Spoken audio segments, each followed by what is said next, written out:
Everybody mic'd up here? I got it. Put yours up here too.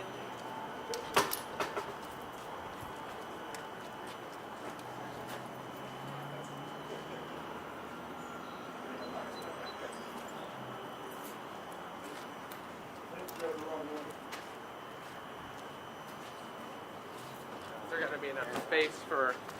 That's we're gonna pull one more. This one's here. That's there. Sure. Why not? Is that two up there? Or just one? Just want to make sure there's enough space for. Oh, for stuff to go up there? Yeah, for both sides. I feel good. Okay.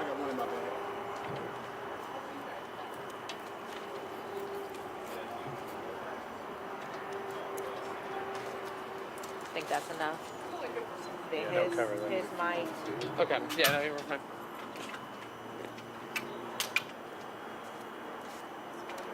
Do we have all the mics? Good. Okay.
It's very hard to know what we can say after this morning's tragic events. What we have learned so far paints a grim picture of more senseless gun violence. This time victimizing a young boy who's 12 years old. 12 years old. Gunned down in his home early this morning after shots were fired from outside the house. It is an absolutely shattering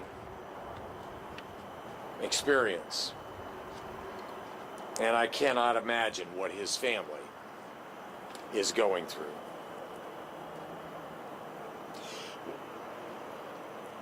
What I can say to this young boy's family is that IMPD detectives will do everything, and I mean absolutely everything, that they can to track down the shooter. But just as in the experience of far too many victims' families, I do know also that they will need your help too,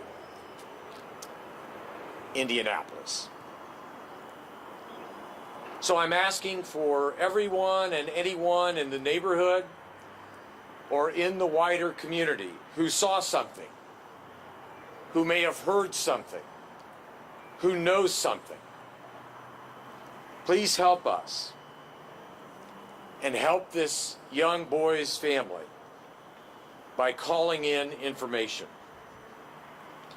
You can contact IMPD Homicide at 317-327-3475 or Crime Stoppers of Central Indiana at 317-262-8477.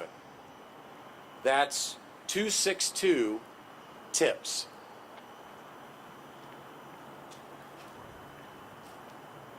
This cannot be the lived experience of families in our city, anywhere in our city.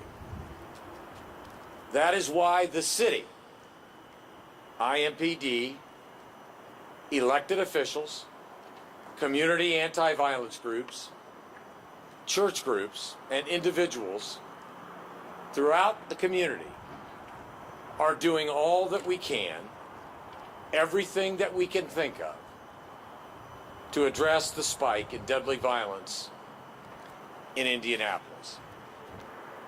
That includes a fiscal ordinance submitted to our City County Council just this past Monday that provides more funding for violence reduction, domestic violence prevention, and youth-focused safe summer programming.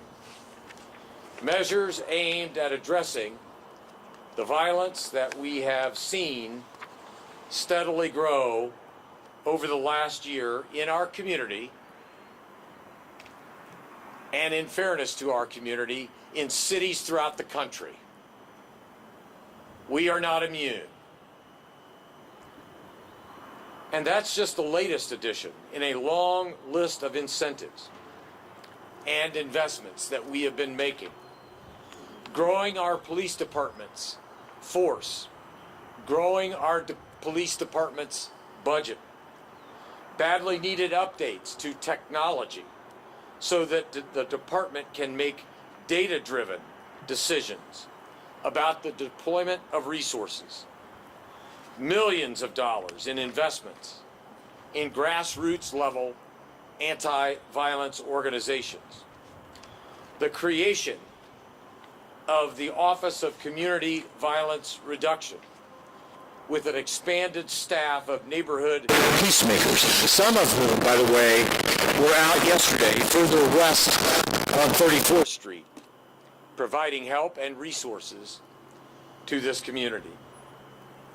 Overall, it's an unprecedented amount of resources aimed at not just law enforcement, but aimed at the root causes of violence in our community.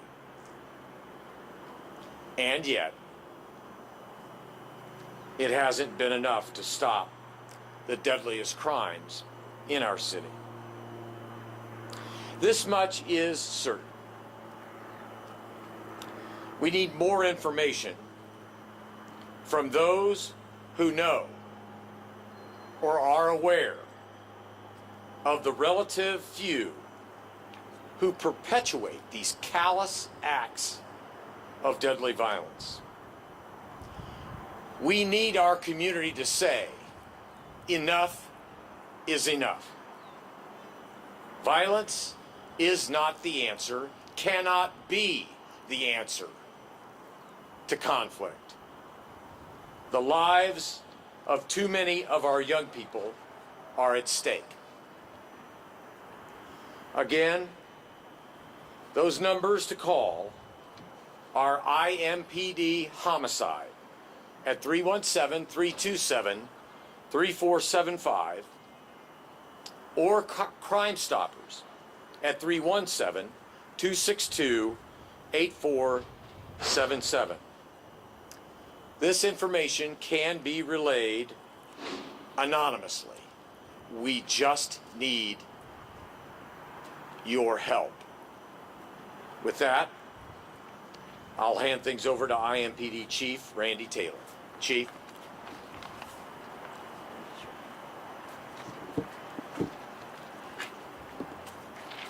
So early this morning, our officers responded to 3421 Leland Avenue on, unfortunately, another shooting. Officers arrived along with EMS. They learned that the victim in this case was a 12-year-old. The child was transported to a local hospital in critical condition.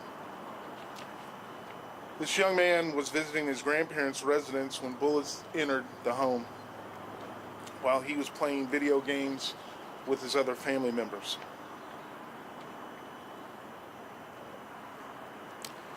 As a community,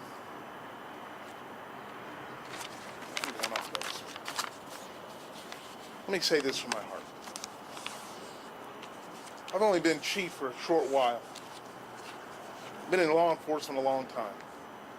Seen a lot of bad things. But as a community here in Indianapolis, we have got to take a different approach. This makes no sense, to be honest. A 12-year-old just hanging out with family ends up getting shot. Now, it's highly unlikely that the 12-year-old was a target. But we're at the point where people can fire weapons into homes, not caring, not even thinking what the consequences can be, then we have a problem. I'm praying for this young man, but this would be the fourth child that's passed away this year from gun violence. One unborn but full-term infant.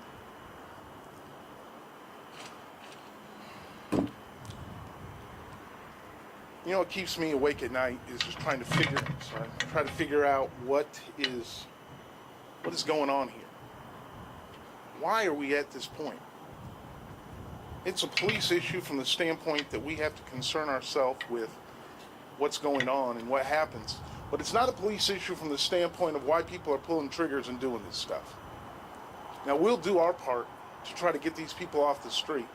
But we do indeed need the community's help in identifying who these people are. I can't imagine as a community member, as someone who's raised their kids here, that anyone would think this kind of stuff is okay, because it's not. Now, we'll provide help. We'll do whatever it takes to get people past this notion that using guns is going to solve the problem, because it's not. Really, we're all potential victims. It's not just one area of town, to be quite frank. People who are willing to do these things could be anywhere here in Indianapolis. And we owe it to ourselves. As a police department, we owe it to the citizens of Indianapolis to deal with this. But this is a community issue. We've got to find a way to stop it. I wish I had the answers. We're constantly looking. I have confidence in my detectives and my officers that they'll do everything they can to identify and arrest those responsible for these things. But I would much rather it be an issue where we don't have these kind of things happening so that we're not having to react to it. Would much rather be proactive in this and make sure that these kind of things don't happen. A long road, tough road, but I think that's the way we have to go. Otherwise, we're going to keep responding to senseless killings. Whether you're a 12-year-old, a 20-year-old, a 60-year-old, doesn't matter. It's just ridiculous. We've got to find ways to change it. So I'm asking for the community's help, in this case especially, but all the other murders that we've had. If you know something about it, please let us know and let us get these people off the street. Because I can't imagine that we're a community that thinks people that would do these things belong on the streets. They don't. We have a place for them. We need to put them there. Now I will introduce Kendra with Cafe. Good afternoon. My name is Kendra Randall, and I work at the Community Alliance of the Far East Side. We are sending our prayers to the young man and his family. From the community to the community, we are asking for anyone that has any information about this senseless act that took place at 3:30 this morning to come forward. Echoing the words of the mayor, we have to do something different. The community, we have to stand up for ourselves. We cannot leave it all to law enforcement. The victimizing that is taking place from these senseless acts is impacting our youth. This could be anyone's child. This could be your child, your sister, your brother, nephew, grandchild. We are not immune, but we have to stand up together and say we are not going to have this in our community. And it takes the community to do so. So we are urging anyone that might have any information to please come forward, report that. You can do it anonymously, and we have to bring this to an end. Thank you. Councilor Graves,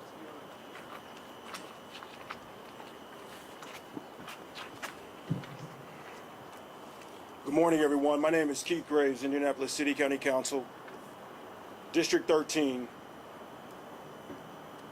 34th and Leland is in District 13. I come here with my heart open, my thoughts and my prayers to the family that is going through the unthinkable right now. I'm frustrated. I'm very frustrated. Our community is frustrated. And our city is frustrated. We have seen this far too often. And the solution is within our community.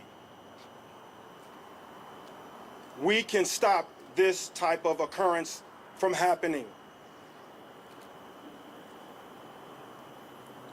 I want to ask you, in this particular situation, if you know anything, if you have any idea, if you have electronic monitoring on your home, please share this with our law enforcement. This is our community. This is our neighborhood. This is our parks. These are our backyards. Please share that. And I'll leave you with one request. If you or anyone you know is involved in something that could lead to something like this, please talk it out. If you know someone is involved in something like this, encourage them to talk it out. Let's put an end to yet another press conference. It was just a year ago that a young 8-year-old was in his house. And he was shot. Today I dropped everything I was doing to be here because this message is heavy on my heart. Please, I want to bring to the podium a community activist who is absolutely tireless in what he has done for our community. Give him the opportunity to say a few words. Antonio Patton, please.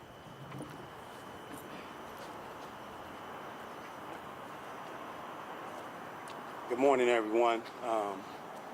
I come today with a heavy heart as well.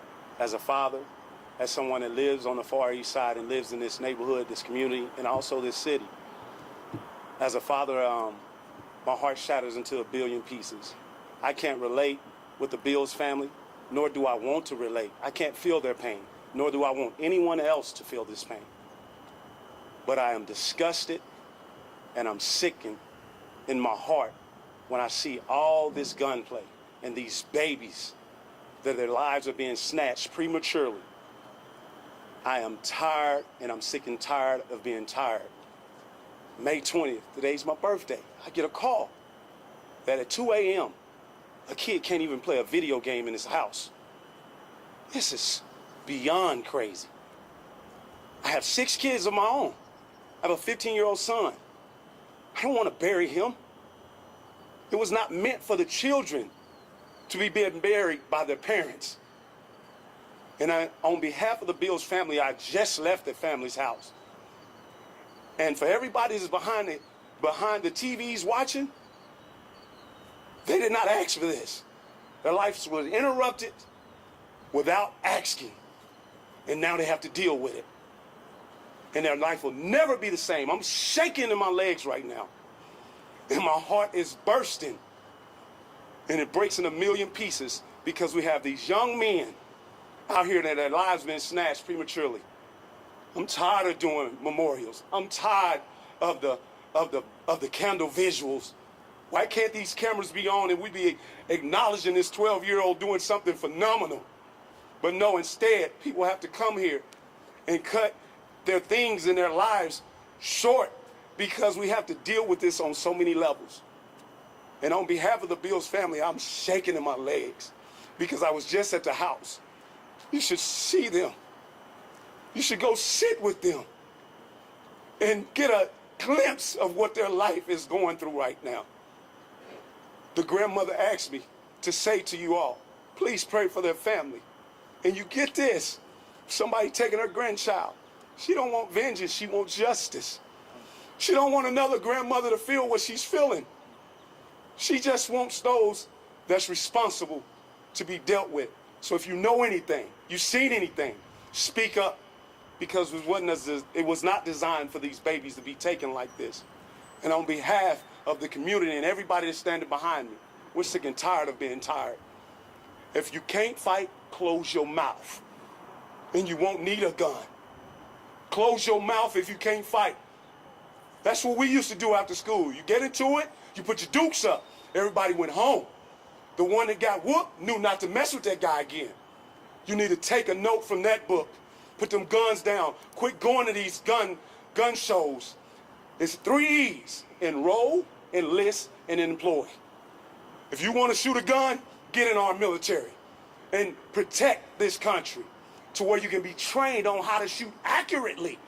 And you ain't killing no innocent babies. But you ain't gonna do that because you really ain't tough. You're cowards hiding behind a gun from a long distance. And you're shooting sporadically. And you ain't hitting no mark. And you're hitting innocent people that has nothing to do with the altercation that you have with somebody that they love. Cowardly. And I'm sick of it. And you really want to see something, you want to see some chaos, you keep messing with these fathers. You keep messing with our community. We're not going to take it. We're not going to take it. We're going to cry, and we're going to make sure our law enforcement knows where you lay your head and where you are. And they're going to come and give you a place to where you can rest your head. And there's a lot of people in there that will love to see you for killing babies. I promise you. I'm heartbroken. And on behalf of the Bills family, we love you. We're praying for you. Our heartfelt condolences and our deepest, sincere sympathies. So, we have questions? Mr. Mayor, Indianapolis per capita has a higher homicide rate this year than Chicago does. We're 30% above where we were a year ago. A year ago, we were on a record pace. Beyond a societal or an attitude change, what is going on with our data, or are there gaps in the system where people are out on the streets with guns who shouldn't be there? And are you ready to call a summit of all the stakeholders to figure out where those gaps are to plug those gaps? Well, let me begin, Russ, by answering your last question first. We have conversations with all of the stakeholders constantly. I'm not interested in photo ops.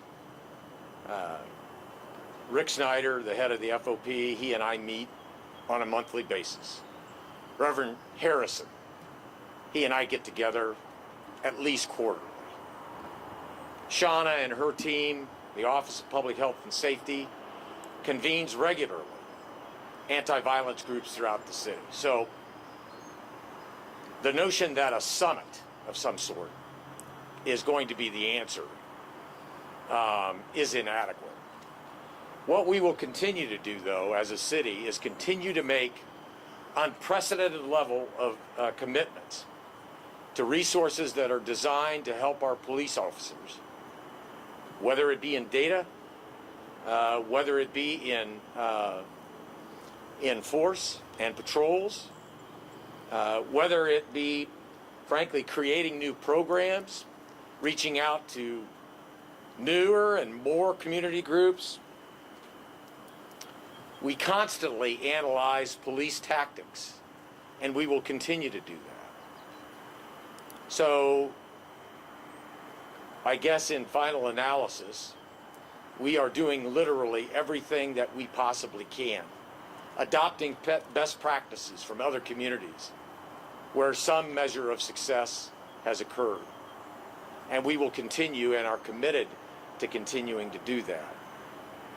The overarching message you've heard today spoke much more eloquently and more powerfully than I could ever speak it, is that it's going to take all of us, the entire city of Indianapolis, to come together as one city to eradicate the mindless menace of gun violence that affects our city and cities throughout the country.